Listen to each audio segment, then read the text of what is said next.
In this video, we are going to set up AOVs using Arnold. And to start, we have a scene in which I have placed my character in a 3D environment, actually in front of a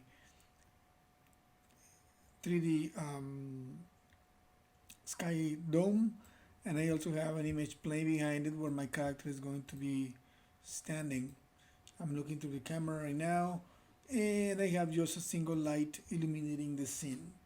If I try to render this scene, um, I go and render it.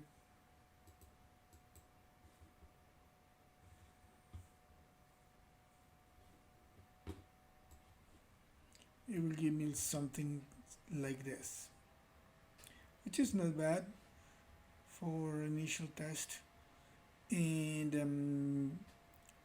it does the job in general. Now I need to do this, but I need to bring it into my After Effects. I'm going to save it as an AOVs, which is what is used to call the pass render passes, and it's a similar process to the layers, but slightly different. Before I we go and do that, I want to recognize what this model has.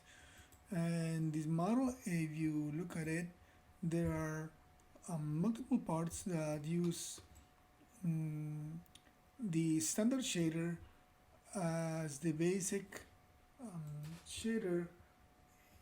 And let me see. And here I have all of this. Actually, the robot itself is referenced into this file. That's why all these little icons show red type there. And if I'm going to grab them all so I can see. Let me just close this here. All right, and I try to organize them the best possible. And I have, let's see, a tire, which is standard shader, car paint, plastic, bulb, rims, tire, visor. This one actually is brushed metal, and the visor. And all of them are based on the standard shader, and some of them are using presets and then modified presets as well. I also created a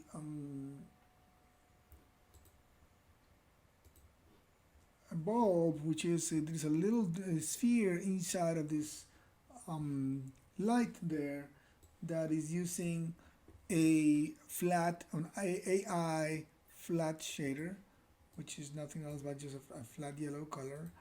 And this one is a plastic with some transparency. I also made a inside of that you'll find that there is a mesh light that was created by selecting the light itself and created a mesh light out of it. So the mesh light illuminates, and that's why when you render it out, you see a little bit of light inside of that plastic there. Okay, so that's it in this part. So now I'm going to get ready to create the AOVs. So for the AOVs, I am going to call the render settings again, the render window under the Arnold renderer, and right away I want to go to the AOVs window.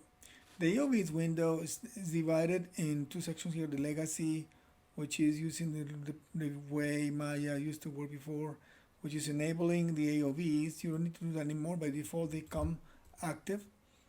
It has an AOV thing for you to add shaders, but we're going to use the AOV browser as it is in the current version of Arnold.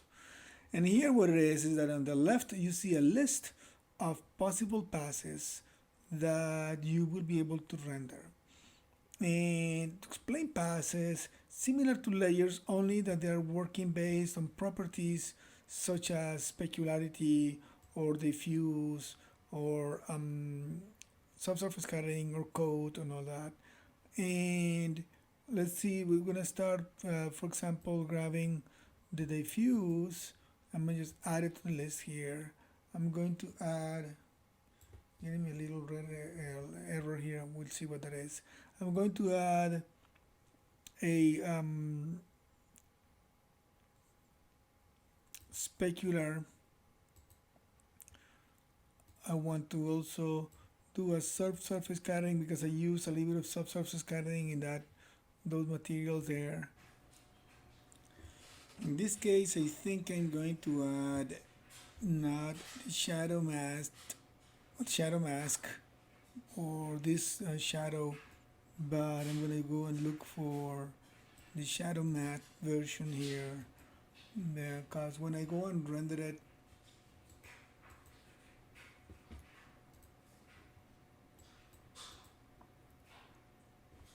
close and open the window again.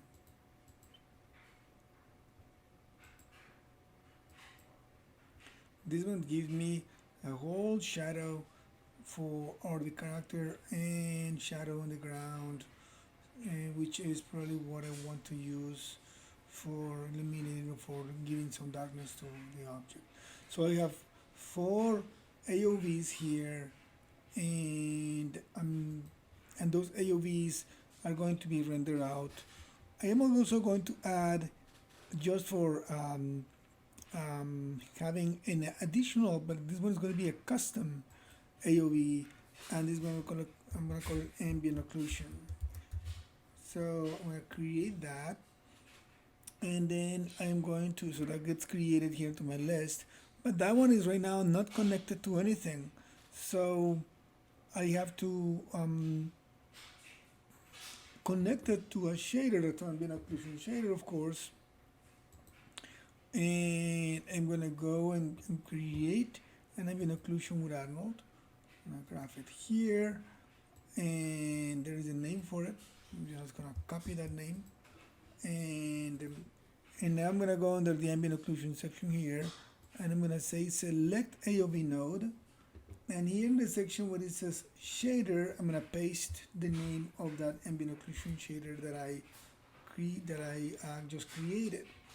So that way it'll use that ambient occlusion for this AOV. So let me try to preview that. I'm gonna have to close and open again, and I'm gonna go look for the ambient occlusion, and there it is. I just got an ambient occlusion that works perfectly with what I want. All right, so I got all my layers there. It'll be good for us to do an increment and save at this moment.